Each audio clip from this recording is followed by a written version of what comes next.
ఎందుకండి ఇవన్నీ ఉన్న పరువు పోగొట్టుకోవడం తప్ప. రాజకీయ పార్టీల్లో దెయ్యాలు చాలా ఉంటాయి. ఈ కవిత చేసే పనులన్నీ ఇలాగే ఉన్నాయి. మొన్న పవన్ కళ్యాణ్ గారిని సీరియస్ పొలిటీషియన్ కాదని చెప్పింది. బీఆర్ఎస్కి దెబ్బే ఉంటుందో లేదో కానీ మాత్రం కథమైపోయినట్టు ఈ జీవితం. చిల్లర పనులు చిచ్చూరు పనులు చేసుకుంటూ కూర్చొని పార్టీని సర్వనాశనం చేయడానికి బయలుదేరాలా. మరో శైలిలో తయారవుతున్నారు, కొత్త పార్టీ పెడుతున్నారు కవిత గారు, ఎట్లా చూడొచ్చు? మనకి శత్రువులు ఎక్కడో ఉండరురా. మన ఇంట్లోనే మన అమ్మల రూపంలో మన కూతుర్ల రూపంలో తిరుగుతూ ఉంటారు అనేసి డైలాగ్ చెప్పారు అత్తారింటికి దారిలోనా ఇందులోనే కాదు ఆలో. అలాగా మనకి శత్రువులు మన ఇంట్లోనే ఉంటారన్నట్టు ఒక అద్భుతమైన విప్లవ పార్టీ కేసీఆర్ గారు ఎంతో కష్టపడి చెమటోర్చి ప్రాణాలు కూడా పోయేటటువంటి సందర్భంలో వచ్చినటువంటి టీఆర్ఎస్ ప్రత్యేక రాష్ట్రం సాధించుకున్న పార్టీ ఏదైనా ఉందంటే టీఆర్ఎస్ పార్టీ. ఒక అద్భుతమైన నిర్మాణం, అవమానాలు, చీత్కారాల నుంచి బయటపడి అద్భుతంగా రాష్ట్రాన్ని తీసుకొచ్చినటువంటి పార్టీ టీఆర్ఎస్ పార్టీ. అలాంటి పార్టీని ఎవడైనా పడగొడతాడేమో, ఎవడన్నా చెడగొడతాడేమో అనుకున్నాం కానీ ఇంట్లో వాళ్ళే ఇలా చెడగొడతారని అనుకోలే.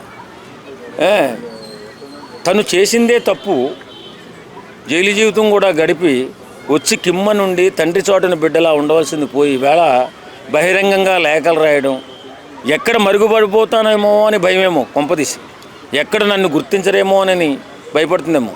తండ్రి పెట్టినటువంటి పార్టీకి దెబ్బ తగులుతుందని ఆలోచించలేకపోతున్నారు కవిత గారు. అధికారంలో ఉన్నప్పుడు ఇలాంటి ఏం చిలికలు రాలేదు. అదే చెప్తున్నాను కదా, తెలుగు తక్కువతనంతో ఇలాంటి కాంట్రవర్సీలు చేసి ఇలాంటి నెగిటివ్ పనులు చేసి పార్టీని ఇబ్బంది పెట్టి తండ్రిని బాధ పెట్టి అన్నదమ్ములను కష్టపెట్టి సర్వనాశనం అయిపోవడానికి కారకురాలు అయ్యేలా ఉంది ఈ కవిత.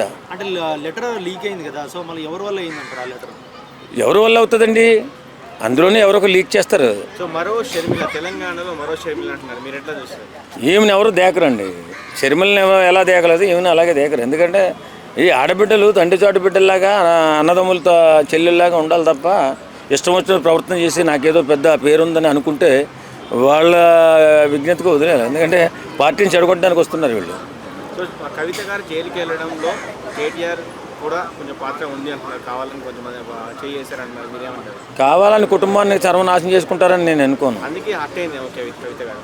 అదేం లేదండి, కావాలని ఆమెకు చేసిన పనే, ఎవరు చేసిన కర్మ వాళ్ళకే చుట్టుకుంటుంది తప్ప వేరే వాళ్ళకి చుట్టదు. సో ఫైనల్గా కొత్త పార్టీ పెడితే బీఆర్ఎస్కి దెబ్బ ఉందంటారా? ఈమె లైఫ్ ఎలా ఉండకూడదు? బీఆర్ఎస్కి దెబ్బే ఉంటుందో లేదో కానీ మాత్రం కథమైపోయినట్టు ఈ జీవితం. ఎందుకంటే అంత గొప్ప చరిత్ర కలిగిన పార్టీలోంచి బయటకు వచ్చి పార్టీ పెట్టడం ఏంటంటే నాకు అర్థం కాదు. ఈ కవిత చేసే పనులన్నీ ఇలాగే ఉన్నాయి. మొన్న పవన్ కళ్యాణ్ గారిని సీరియస్ పొలిటీషియన్ కాదని చెప్పింది. అంటే సీరియస్ పొలిటీషియన్ అంటే లిక్కర్ స్కాముల్లో దొరకడం, లేకపోతే ఏదైనా భూములు కొట్టేయడం, లేకపోతే కమిషన్లు తీసుకోవడం, పేద ప్రజలను బాధ పెట్టడం, మన నియోజకవర్గంలో ఉన్నటువంటి కొన్ని భూములు కబ్జా చేయడం, ఇలాంటివి చేస్తుంటే సీరియస్ పొలిటీషియన్ అవుతాడు. ఆయన నిజాయితీపరుడు కాబట్టి ఆయన సీరియస్ పొలిటీషియన్ కాదని అనుకుంది.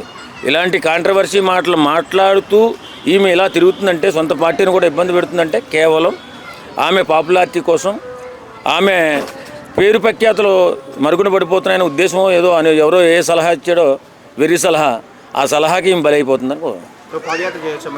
ఎవరు ఎందుకండి ఇవన్నీ ఉన్న పరువు పోగొట్టుకోవడం తప్ప. ఇప్పుడు కేసీఆర్ పక్కన దయ్యాలు ఉన్నారు అని చెప్పి ఒక యూజ్ చేసింది కేటీఆర్. రాజకీయ పార్టీల్లో దెయ్యాలు చాలా ఉంటాయి, మనకు తెలియని దెయ్యాలేంటి ఇవన్నీ. అవన్నీ పక్కన పెట్టు. నీ కుటుంబ వ్యవస్థ పటిష్టంగా ఉందా లేదా, నీ పార్టీ బలంగా ఉందా లేదా, ఇది ఆలోచించాలా. ఈ చిల్లర పనులు చిచ్చూరు పనులు చేసుకుంటూ కూర్చొని పార్టీని సర్వనాశనం చేయడానికి బయలుదేరాలా. మేము ఆంధ్ర వాళ్ళమైనా సరే తెలంగాణ రాష్ట్ర విడిపోవడానికి పోరాటం కూడా చేసాం. మేము చాలా కష్టపడి పనిచేసాం. ఎందుకంటే ఇక్కడ వస్తే చిన్న రాష్ట్రాలు అయితే అభివృద్ధి చెందితే మలనాటోళ్ళు కూడా భవిష్యత్తు బాగుంటుందని. కానీ అంత గొప్పగా పోరాటం చేసి తెచ్చుకున్నటువంటి తెలంగాణ రాష్ట్రాన్ని ఈవేళ అలాంటి పార్టీని సర్వనాశనం చేయడానికి ఒక గొడ్డలాగా బయలుదేరిందంటే ఈమె చేస్తున్న పని కరెక్ట్ కాదు. ఎవరు ఏమనుకున్నా పర్వాలేదు కానీ కవిత గారు చేస్తున్న పని కరెక్ట్.